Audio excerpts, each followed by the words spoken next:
వైజాగ్ టెస్టులో భారత్ తిరగదీసింది. ఉప్పల్ ఓటమికి భారీ విజయంతో ప్రతీకారం తీర్చుకుంది. ఇంకా ఒక్కరోజు మిగిలుండగానే 106 పరుగుల తేడాతో విక్టరీ కొట్టింది టీమిండియా.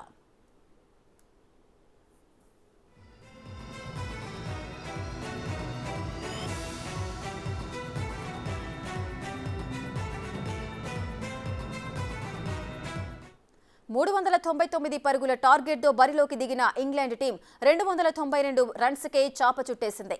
భారత బౌలర్లలో బూమ్రా, అశ్విన్ 3 వికెట్లు పడగొట్టారు. ముఖేష్, కుల్దీప్, అక్షర్ తలా ఒక వికెట్ తీశారు. ఇంగ్లాండ్ ఓపెనర్ జాక్రాలే 73 రన్స్తో టాప్ స్కోరర్గా నిలవగా wicket keeper Ben, bowler Tom చెరి 36 రన్స్ చేశారు. ఏ దశలోనూ టీమిండియాకు పోటీ ఇవ్వలేకపోయారు.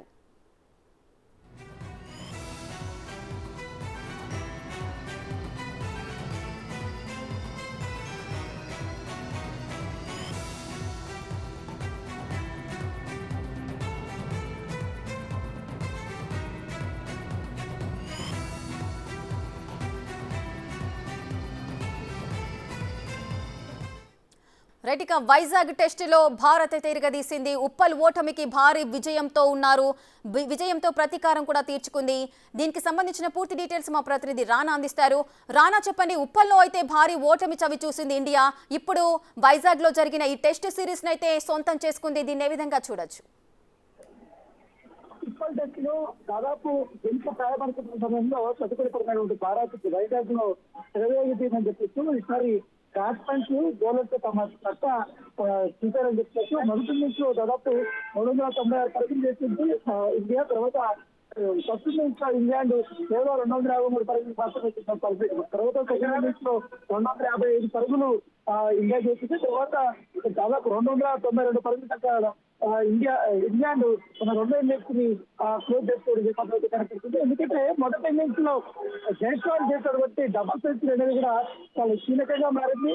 ముఖ్యంగా చాలా అద్భుతమైనటువంటి ఇన్నింగ్స్ ఆడినటువంటి నేపథ్యం కనిపిస్తుంది. తర్వాత సెకండ్ ఇన్నింగ్స్ లో శుభ్మన్ గిల్ గత కొంతకాలం నుంచి కూడా ఆసక్తి స్థాయిలో రాజకీయ వచ్చినాడు. కానీ సెంచరీతో చెలరేగి ఈ విజయంలో కీలక పాత్ర పోషించాడని చెప్పుకోవచ్చు. దాంతో పాటు బౌలర్లు కూడా తమ వంతు ప్రయత్నాలు కూడా చేసి సఫలమైనటువంటి నేపథ్యం కనపడుతుంది. ముఖ్యంగా ఇంగ్లాండ్ కీలకమైనటువంటి బ్యాట్స్మెన్స్ అవుట్ చేయడంలో బూమ్రా కానీ, అశ్విన్ కానీ చాలా అద్భుతమైనటువంటి బంతులు వేసి వారు పెవిలియన్ కి పంపించినటువంటి నేపథ్యం అయితే కనపడుతుంది. అయితే ఇంగ్లాండ్ ఓపెనర్ అయినటువంటి క్రాలే వీరి యొక్క భాగస్వామిని మొదట్లో అడ్డుకున్నాడు. తర్వాత అద్భుతంగా కూడా అతను కూడా ఆడారు. తర్వాత సెకండ్ ఇన్నింగ్స్ లో 50 పరుగుల వద్ద తొలి వికెట్ పోయినప్పుడు దాదాపు మరొక 40 పరుగుల వద్ద 95 పరుగుల వద్ద రిహాన్ అహ్మద్ అవుట్ కావడంతో ఒక్కసారిగా కూడా ఈ ఇన్నింగ్స్ అనేది చతికిల పడినటువంటి నేపథ్యం అయితే కనపడుతుంది. ఈ యొక్క విజయాన్ని చాలా అద్భుతంగానే చూడొచ్చు. మొదటిసారిగా కూడా ఈ వైజాగ్ కండిషన్స్ కూడా చాలా ఇండియన్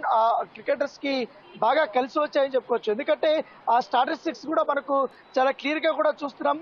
బ్యాటింగ్ లోని బౌలింగ్ లో కొన్ని చాలా అద్భుతమైనటువంటి రీతిలో ఈసారి భారత ఆటగాళ్లు రాణించారని చెప్పుకోవచ్చు. కెప్టెన్ రోహిత్ శర్మ ఏదైతే నమ్మకంతో ఈసారి అశ్విన్ ని సీనియర్ ఆటగాడు అన్న రీతిలో కూడా left arms right arm spin ని వేస్తాడన్న ఉద్దేశంతో కూడా అతన్ని తీసుకున్నారు. కాబట్టి తన అనుభవం అంతా కూడా రంగరించి ఈసారి విజయంలో చాలా కీలక పాత్ర పోషించారని చెప్పుకోవచ్చు. ముఖ్యంగా ఈ యొక్క ఇన్నింగ్స్ లో హైలైట్ అని చెప్పుకోవచ్చు ఏదైతే బూమ్రా వేసినటువంటి యార్కర్.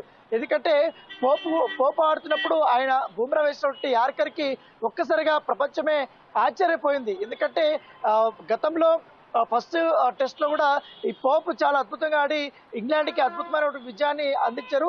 ఈసారి కూడా పోపు తన ఇన్నింగ్స్ లో నిదానంగా కూడా చక్కదిద్దుకుంటున్న నేపథ్యంలో బుమ్రా వేసినటువంటి ఆ యార్కర్ ఒక్కసారిగా కూడా భారత శిబిరంలో ఒక టర్నింగ్ పాయింట్ గా కూడా మనం చూసుకోవచ్చు. ఎందుకంటే తర్వాత వచ్చినటువంటి బౌలర్లు కూడా చాలా బాగా వేశారని చెప్పుకోవచ్చు. ఎందుకంటే ఒకసారి ఇండియా బౌలింగ్ చూసుకున్నా కానీ అశ్విన్ 18 ఓవర్లు వేసి దాదాపు 3 వికెట్లు తీశారు. తర్వాత బూమ్రా 17.2 ఓవర్స్ వేసి దాదాపు 3 వికెట్లు తీసుకున్నటువంటి నేపథ్యం అయితే కనపడుతుంది. తర్వాత వచ్చినటువంటి అక్షర్ పటేల్ కానీ, కుల్దీప్ యాదవ్ కానీ, ముఖేష్ కుమార్ కానీ వీళ్ళందరూ కూడా చొరొక వికెట్ తీసి భారత విజయంలో కీలక పాత్ర పోషించారని చెప్పుకోవచ్చు. అంతకుముందు ఇండియా సెకండ్ ఇన్నింగ్స్ చూసుకుంటే జైస్వాల్ మొదటి ఇన్నింగ్స్ లో డబుల్ సెంచరీ కొట్టగా ఇప్పుడు 17 పరుగులు మాత్రమే చేశారు. తర్వాత శుభ్మన్ గిల్ 104 పరుగులు చేయడం జరిగింది. తర్వాత అక్షర్ పటేల్ 45 పరుగులు చేశారు. లాస్ట్లో అశ్విన్ 29 పరుగులు చేసి అజేయంగా నిలిచినటువంటి నేపథ్యం ఏర్పడుతుంది. సో ఏదైనా కానీ చాలా అద్భుతంగానే సాగిందని చెప్పుకోవచ్చు. ఎందుకంటే మొదటి ఇన్నింగ్స్ లో తన ఆధిపత్యం చెలరేగినటువంటి భారత బ్యాట్స్మెన్ సెకండ్ ఇన్నింగ్స్ వచ్చే కొందరు పూర్తిగా బౌలర్లు తమ విశ్వరూపాన్ని చూపించాడని చెప్పుకోవచ్చు. మొత్తం ఫీల్డింగ్, బౌలింగ్, బ్యాటింగ్ 3 విభాగాల్లోనూ ఇటు సీనియర్స్ చాలా అద్భుతంగానే రాణించారని చెప్పుకోవచ్చు. తదుపరి టెస్ట్ కూడా జరగబోతుంది కాబట్టి ఈ విజయం అనేది కూడా చాలా కీలకంగా వారికి ఉండబోతుంది. ఎందుకంటే ఇప్పటికే ఒక టెస్ట్ లో ఓడిపి ఖచ్చితంగా కూడా గ్రేట్ కంబ్యాక్ కోసం ఎదురుచినటువంటి భారత జట్టుకి ఇవాళ వైజాగ్ టెస్ట్ అనేది కూడా చాలా అద్భుతమైన విజయాన్ని అందించని చెప్పుకోవచ్చు Rekha. Right, thank you Rana, thanks for the live details.